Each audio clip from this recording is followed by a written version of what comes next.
ಇಂದು ಅಂದರೆ 2024ರ ಆಗಸ್ಟ್ 23ರಂದು ಭಾರತವು ತನ್ನ ಮೊದಲ ರಾಷ್ಟ್ರೀಯ ಬಾಹ್ಯಾಕಾಶ ದಿನವನ್ನು ಆಚರಿಸುತ್ತಿದೆ. ಕಳೆದ ವರ್ಷ ಇದೇ ದಿನ ಅಂದರೆ 2023ರ ಆಗಸ್ಟ್ 23ರಂದು ಚಂದ್ರಯಾನ 3 ಚಂದ್ರನ ದಕ್ಷಿಣ ಧ್ರುವದಲ್ಲಿ ಯಶಸ್ವಿಯಾಗಿ ಇಳಿಯುವ ಮೂಲಕ ಇತಿಹಾಸವನ್ನು ಸೃಷ್ಟಿಸಿತ್ತು.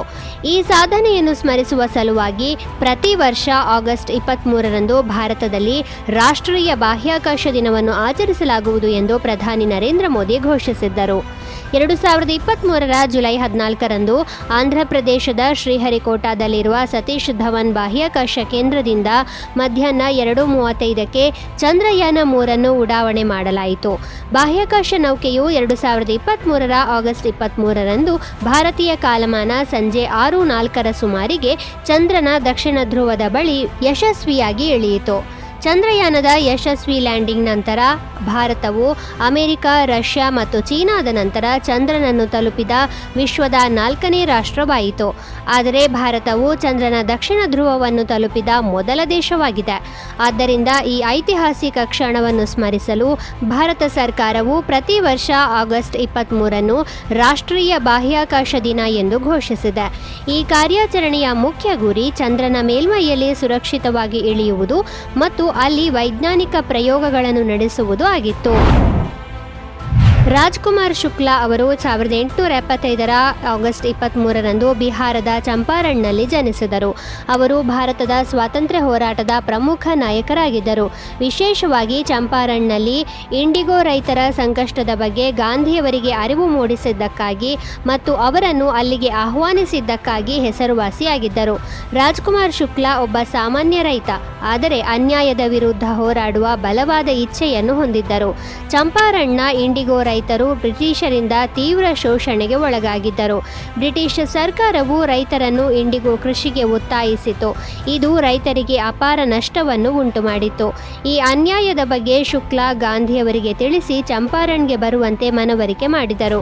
ಅದೇ ಸಮಯದಲ್ಲಿ ಶುಕ್ಲಾ ಅವರ ಕೋರಿಕೆಯ ಮೇರೆಗೆ ಗಾಂಧಿಯವರು 1917ರಲ್ಲಿ ಚಂಪಾರಣ್ಗೆ ಪ್ರಯಾಣಿಸಿದರು ಮತ್ತು ಅಲ್ಲಿನ ಪರಿಸ್ಥಿತಿಯನ್ನು ಅಧ್ಯಯನ ಮಾಡಿದರು.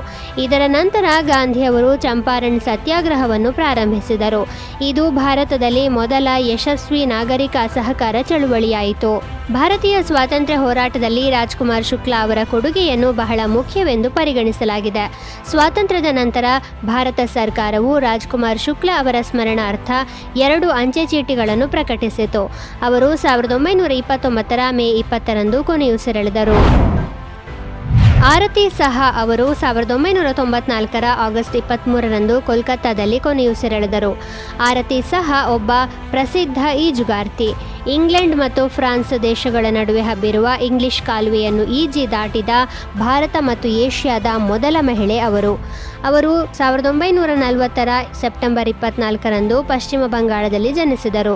ಚಿಕ್ಕ ವಯಸ್ಸಿನಲ್ಲೇ ಈಜಿನಲ್ಲಿ ಆಸಕ್ತಿ ತೋರಲು ಆರಂಭಿಸಿದ ಆಕೆ ತನ್ನ ಪ್ರತಿಭೆಯಿಂದ ಬಹುಬೇಗ ರಾಷ್ಟ್ರಮಟ್ಟದಲ್ಲಿ ಗುರುತಿಸಿಕೊಳ್ಳುವಲ್ಲಿ ಯಶಸ್ವಿಯಾಗಿದ್ದರು. 1959ರಲ್ಲಿ ಕೇವಲ 18ನೇ ವಯಸ್ಸಿನಲ್ಲಿ ಆರತಿ ಇಂಗ್ಲಿಷ್ ಕಾಲುವೆಯನ್ನು ದಾಟುವ ಮೂಲಕ ಐತಿಹಾಸಿಕ ಸಾಧನೆ ಮಾಡಿದರು. ಅವರು 1959ರ ಸೆಪ್ಟೆಂಬರ್ 29ರಂದು ಈ ಸಾಧನೆ ಮಾಡಿದರು. ಇದು ಅವರಿಗೆ 16 ಗಂಟೆ 20 ನಿಮಿಷಗಳನ್ನು ತೆಗೆದುಕೊಂಡಿತ್ತು. ಈ ಮಹಾನ್ ಸಾಧನೆಯಿಂದಾಗಿ 1960ರಲ್ಲಿ ಭಾರತ ಸರ್ಕಾರದಿಂದ ಆರತಿ ಸಹಾ ಅವರಿಗೆ ಪದ್ಮಶ್ರೀ ಪ್ರಶಸ್ತಿಯನ್ನು ನೀಡಲಾಯಿತು. ಅವರ ಸಾಧನೆಯು ಭಾರತದ ಕ್ರೀಡೆಯಲ್ಲಿ ಮಹಿಳೆಯರಿಗೆ ಹೊಸ ದಿಕ್ಕು ಮತ್ತು ಸ್ಫೂರ್ತಿಯನ್ನು ಒದಗಿಸಿತು. ಭಾರತೀಯ ಅಂಚೆ ಇಲಾಖೆಯು 1998ರಲ್ಲಿ ಆರತಿ ಅವರ ಗೌರವಾರ್ಥ ಅಂಚೆ ಚೀಟಿ ಬಿಡುಗಡೆ ಮಾಡಿತ್ತು. 1991ರ ಆಗಸ್ಟ್ 23ರಂದು ಟಿಮ್ ಬರ್ನರ್ಸ್-ಲೀ ಪ್ರಪಂಚದ ಮೊದಲ ವೆಬ್ಸೈಟ್ ಅನ್ನು ಸಾರ್ವಜನಿಕಗೊಳಿಸಿದರು. ಇದು ಇಂಟರ್ನೆಟ್ ಯುಗದ ಆರಂಭವನ್ನು ಗುರುತಿಸಿತು. ಟಿಮ್ ಬರ್ನರ್ಸ್-ಲೀ ಅವರು ವರ್ಲ್ಡ್ ವೈಡ್ ವೆಬ್ನ ಸಂಶೋಧಕರೆಂದು ಪ್ರಸಿದ್ಧರಾಗಿರುವ ಬ್ರಿಟಿಷ್ ಕಂಪ್ಯೂಟರ್ ವಿಜ್ಞಾನಿ. 1989ರಲ್ಲಿ ಟಿಮ್ ಬರ್ನರ್ಸ್-ಲೀ ಅವರು ಪರಮಾಣು ಸಂಶೋಧನೆಗಾಗಿ ಯುರೋಪಿಯನ್ ಸಂಸ್ಥೆ ಅಂದರೆ CERNನಲ್ಲಿ ಕೆಲಸ ಮಾಡುವಾಗ ವರ್ಲ್ಡ್ ವೈಡ್ ವೆಬ್ ಪರಿಕಲ್ಪನೆಯನ್ನು ಪರಿಚಯಿಸಿದರು. ವಿಜ್ಞಾನಿಗಳು ಮತ್ತು ಸಂಶೋಧಕರು ಮಾಹಿತಿಯನ್ನು ಸುಲಭವಾಗಿ ಹಂಚಿಕೊಳ್ಳಲು ಅನುವು ಮಾಡಿಕೊಡುವ ವ್ಯವಸ್ಥೆಯನ್ನು ರಚಿಸುವುದು ಅವರ ಯೋಜನೆಯಾಗಿತ್ತು. ಅಂತರ್ಜಾಲದಲ್ಲಿ ಲಭ್ಯವಿರುವ ಮಾಹಿತಿಯನ್ನು ಯಾವುದೇ ಕಂಪ್ಯೂಟರ್ನಲ್ಲಿ ಸುಲಭವಾಗಿ ಪ್ರವೇಶಿಸಬಹುದಾದ ಪ್ರಮಾಣಿತ ರೂಪದಲ್ಲಿ ಪ್ರಸ್ತುತಪಡಿಸುವುದು ಈ ಯೋಜನೆಯ ಮುಖ್ಯ ಉದ್ದೇಶವಾಗಿತ್ತು. ಟಿಮ್ ಬರ್ನರ್ಸ್-ಲೀ ಅವರು 1991 ಆಗಸ್ಟ್ 6ರಂದು ಮೊದಲ ವೆಬ್ಸೈಟ್ ಅನ್ನು ರಚಿಸಿದರು, ಆದರೆ ಅದನ್ನು ಆಗಸ್ಟ್ 23ರಂದು ಸಾರ್ವಜನಿಕಗೊಳಿಸಿದರು. ಈ ವೆಬ್ಸೈಟ್ ಅನ್ನು CERN-ನ ಸರ್ವರ್ಗಳಲ್ಲಿ ಹೋಸ್ಟ್ ಮಾಡಲಾಗಿತ್ತು ಮತ್ತು ಅದರ URL info.cern.ch. ಈ ವೆಬ್ಸೈಟ್ನ ಮುಖ್ಯ ಉದ್ದೇಶವೆಂದರೆ ವೆಬ್ನ ಮೂಲಭೂತ ಅಂಶಗಳು, HTML ಬಗ್ಗೆ ಮಾಹಿತಿ ಮತ್ತು ವೆಬ್ಸೈಟ್ ಅನ್ನು ಹೇಗೆ ರಚಿಸುವುದು ಎಂಬುದು ಸೇರಿದಂತೆ ವರ್ಲ್ಡ್ ವೈಡ್ ವೆಬ್ನ ಬಗ್ಗೆ ಮಾಹಿತಿಯನ್ನು ಒದಗಿಸುವುದು ಆಗಿತ್ತು. ಸ್ಲೇವ್ ಟ್ರೇಡ್ ಅಥವಾ ಗುಲಾಮಗಿರಿಯ ನಿರ್ಮೂಲನೆಗಾಗಿನ ಅಂತಾರಾಷ್ಟ್ರೀಯ ದಿನವನ್ನು ಆಗಸ್ಟ್ 23ರಂದು ಆಚರಿಸಲಾಗುತ್ತದೆ. ಗುಲಾಮಗಿರಿಯ ವಿರುದ್ಧ ಹೋರಾಡಿ ಪ್ರಾಣತ್ಯಾಗ ಮಾಡಿದ ಎಲ್ಲರನ್ನೂ ಸ್ಮರಿಸಲು 1998ರಲ್ಲಿ ವಿಶ್ವಸಂಸ್ಥೆಯು ಈ ದಿನವನ್ನು ಆಚರಿಸಲು ಪ್ರಾರಂಭಿಸಿತು. 1791 ಆಗಸ್ಟ್ 23ರ ರಾತ್ರಿ ಇಂದು ರಿಪಬ್ಲಿಕ್ ಆಫ್ ಹೈಟಿ ಎಂದು ಕರೆಯಲ್ಪಡುವ ಸೈಂಟ್ ಡೊಮಿಂಗ್ಯೂನಲ್ಲಿ ಗುಲಾಮರ ನೇತೃತ್ವದಲ್ಲಿ ದಂಗೆಯನ್ನು ವರದಿ ಮಾಡಲಾಗಿತ್ತು. ಇದು ಅಂತಿಮವಾಗಿ 1804ರಲ್ಲಿ ಹೈಟಿಯ ಸ್ವಾತಂತ್ರ್ಯಕ್ಕೆ ಕಾರಣವಾಯಿತು. ಈ ಬಂಡಾಯವು ಗುಲಾಮಗಿರಿಯ ವಿರುದ್ಧದ ಹೋರಾಟದಲ್ಲಿ ಒಂದು ಪ್ರಮುಖ ಮೈಲಿಗಲ್ಲು ಮತ್ತು ನಿರ್ಮೂಲನಾ ಚಳುವಳಿಗೆ ಸ್ಫೂರ್ತಿ ನೀಡಿತ್ತು. 16 ಮತ್ತು 19ನೇ ಶತಮಾನದ ನಡುವೆ ಲಕ್ಷಾಂತರ ಆಫ್ರಿಕನ್ ಜನರನ್ನು ಗುಲಾಮರನ್ನಾಗಿ ಮಾಡಲಾಯಿತು ಮತ್ತು ಯುರೋಪ್, ಅಮೆರಿಕ ಹಾಗೂ ಇತರ ಸ್ಥಳಗಳಿಗೆ ಕಳುಹಿಸಲಾಗಿತ್ತು.